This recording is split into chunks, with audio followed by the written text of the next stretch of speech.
The total number of cases here in the United States has passed 1.3 million. The death toll approaching 80,000. At least 45 states have lifted some restrictions. They're taking the first steps to reopen, get people back to work. But cases are still on the rise in 15 of those 45 states. We're going to begin this morning with those growing concerns about infections in the White House after at least 2 people in the West Wing tested positive for the virus, including the vice president's press secretary. 3 of the nation's top health officials, including Dr. Anthony Fauci, are now self-quarantining. Our senior White House correspondent, Cecilia Vega, has the very latest. Good morning, Cecilia. Hey, Michael, good morning to you. As the administration tries to assure Americans that it is safe to reopen parts of the country, it is now dealing with its own spread of the virus right on the White House grounds. And now officials are facing this question. If not even the White House is fully safe, how can Americans feel secure about returning to work? After 2 people in the West Wing tested positive, this morning the White House is looking to ramp up social distancing measures, including having more aides and Secret Service agents wear masks and space 6 feet apart during meetings.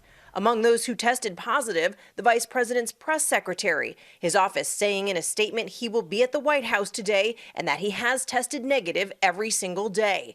It is the latest sign that not even one of the most secure compounds in the world is safe from the virus's spread. The nation's top coronavirus experts now forced to self-quarantine after coming into contact with an infected White House staffer, including Dr. Anthony Fauci, who is in what he calls a modified quarantine, working from home but still possibly traveling in for meetings. CDC Director Robert Redfield and FDA Commissioner Stephen Hahn also in quarantine for 14 days. All 3 officials expected to testify tomorrow before the Senate's Health Committee. That will now happen over video conference instead.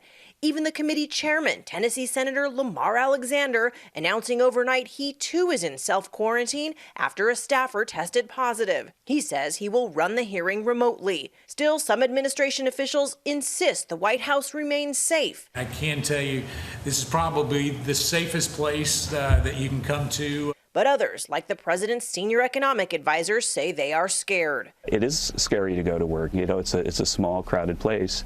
It's a little bit risky, but you have to do it because you have to serve your country. Even after his own valet, part of the team who serves his meals, tested positive last week, President Trump said he's not worried. Well, I'm not worried. No, I'm not worried. His focus on reopening the country, even as cases continue to climb in some areas. 45 states now rolling back restrictions. The latest, Kentucky, where a federal judge cleared the way for Sunday church services as long as social distancing rules were followed. In Colorado, this packed coffee shop defying state orders. And in Northern California, the Cottonwood Rodeo bucking guidelines to throw a Mother's Day event. Okay, given those 2 positive cases at the White House, there have been questions about whether the president and the vice president should be kept separated in the event that either one contracts the virus.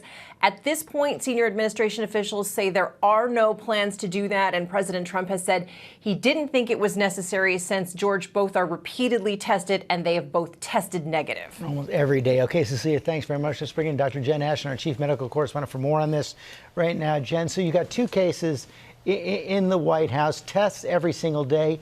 Should they be worried about a broader outbreak? Well, George, I think everyone should be concerned. It's normal to have a certain amount of fear and anxiety, concern, apprehension. I mean, we're in the middle of a pandemic in uncharted territory.